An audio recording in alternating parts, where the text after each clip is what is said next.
Okay, so I was making this video and I was taking the magazine apart and oiling up the track and fixing what was wrong, and it was just super boring and painful to watch. So I'm just going to do the first impressions and review here while we watch the first game I played with the gun, which quite honestly is also pretty boring and painful to watch. The thing about playing MagFed against people that have guns that shoot more rounds in 5 seconds than I'm even carrying, it makes you do a lot of hiding and a lot of waiting. So it's not fun to watch, but it's definitely intense when you're actually out there. It just doesn't translate to film very well. So in terms of the gun itself, I was having a lot of problems with the feeding, breaking paint.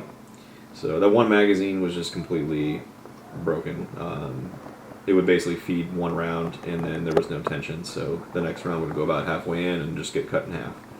So after the second game where it did that, I switched. I just threw that magazine to the side and just used the other ones that I had with me. Those seemed to be better. I did still break paint a couple times, mostly when I was using the full auto. So what I ended up doing with all the magazines, I just took them all apart and just put a really thin layer of oil along the track, really thin, just to sort of reduce any friction the little bumper was having in there. And when I tested it after that, it definitely seemed to be better. So, I mean, it kind of sucks. Those are a pain in the ass to take apart and put back. Taking them apart is easy, but putting them back together is a pain in the ass. Basically, you need two people, more or less, to make it bearable. So, did that and then tested it a few times, and it was a lot better. I did have to adjust the trigger as well. There were some really weird things going on. One time I had the gun, the safety was on, it was sitting on a table, and nobody even went near it or touched it, and it just fired for no apparent reason. There was also a very, very small leak in the barrel, which normally wouldn't be that big of a deal, but the gun doesn't have an on-off ASA, and so with that super tiny tank, if I let it sit there for about 10 minutes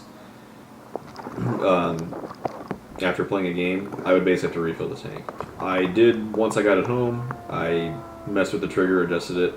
I was also getting a weird thing in semi-auto mode where every so often when you fired it, it would almost like double cycle. It wouldn't shoot 2 rounds, but you would feel the bolt cycle twice. But it was real intermittent. So once I adjusted the trigger, that seemed to go away, and the full auto works fine as well. So definitely some frustration, a lot of broken paint. But like I said, once I did the little magazine fix there, it seemed to help. It kind of sucks you have to do that, but it is what it is. Oh, this is the first kill that I had with the gun. My buddy Mike is in that bunker. He had no idea I was there, and I was just waiting for him. And tagged him right in the mask. So I was pretty happy with that. First kill with MagFed. So it was fun. It definitely makes you appreciate different things. You know, timing is important, strategy is important, more focus on your mind than your actual raw firepower. You're not going to suppress anyone with this gun, really, so it's a different experience. I don't know how many games I played with it. Probably only 2 or 3 before I switched to my electronic markers to try to keep up. But this is a breakout in full auto, so that was pretty fun. So overall, I mean, the sights on the gun are really useless when you have a mask on. You really can't aim down the sights when you have a mask on. So maybe with a red dot, it might be better. Maybe next time I'll have one of those. Other than that, it's a good gun for $300. It's well worth it. There's a few things to take into consideration. You're going to have to play with the trigger. You probably will have to mess with the magazines. It might have just been me. I don't know. But I definitely had to mess with them to get it to work right. So until next time, thanks for watching.